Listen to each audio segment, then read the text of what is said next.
Tonight we begin with a day one investigation that will tell you something about terrorism in the 1990s. It starts with the bombing of the World Trade Center. That incident and other conspiracies to bomb New York City are a warning to the U.S. that we are looking at a new brand of terrorist. The suspects captured in New York make up an unlikely group of alleged terrorists, cab drivers, stock clerks, a gas station attendant, apparently operating on their own with no single cause or sponsor. But it turns out that one nation did, in fact, unwittingly pay to train some of these people, and at one time supplied them and others like them with billions of dollars in weapons. That nation is the United States, and it all goes back to the U.S. involvement in the Afghanistan war. John Hockenberry's investigation took him to Afghanistan. How could it be that the U.S. could have funded terrorists?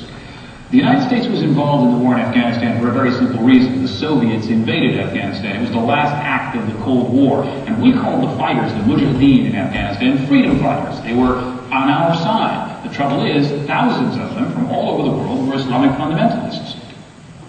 Democratic Congressman Charles Wilson of Texas made the holy war in Afghanistan his personal crusade. He worked with the CIA and the White House to back the Mujahideen with resources only a superpower could deliver. How much money was spent? Well, those particular numbers are still classified, but just rough ballpark numbers, we took it from about 25 to 30 million a year to several billion a year.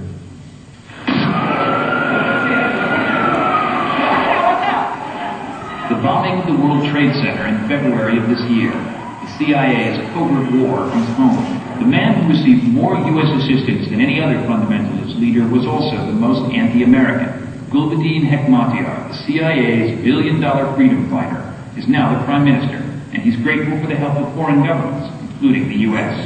If the State Department's former anti-terrorism chief didn't think this was much of a problem, maybe that explains why, after years of doing nothing, it took the bombing of the World Trade Center before anyone paid attention. Since the bombing, the U.S. government's urging, Pakistan has begun rounding up Arab fundamentalists. We've been arrested. We had a very hard time here with the Pakistani government being arrested. They were put inside prison, and we have been denied access to our relatives and everything. Pakistanis say it was terrorists. Pakistanis have been given us the arms. We have been trained on their guns by their own army, on the blessing of America. They say that it was all an accident.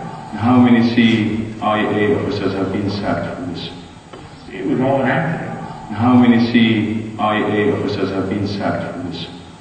It was all an accident. How many CIA officers have been sacked for this? The CIA was doing more than just giving training and assistance during the war. It was handing out U.S. visas and green cards to fundamentalists in return for their cooperation, according to Egyptian intelligence officials. The U.S. denies it actively aided any known terrorists. We don't want to cause any problem for anyone in the world. If an Egyptian cab driver in New York with an American green card came to Afghanistan, brought along with the Mujahideen, and learned how to make bombs, and went back to New York, to Jersey City, New Jersey, rented a truck, filled it with explosives, and blew up the World Trade Center, whose responsibility is that? The name was that. And besides him? That Egyptian. The one who was provided in a green card. The one who was provided in a green card. The one who was provided in a green card. Afghanistan is going to be a big headache in the region and also for the West. Are you saying that Americans should be afraid of the potential of terrorism coming from here? I'm not saying they have to be afraid, but I'm saying that it's reality. It is coming. They have to face it, not to afraid. It's not a warning. It is coming. What about all the fighters that were in the war? Where are they now? I guess it's as good as mine. I think they're all over the world.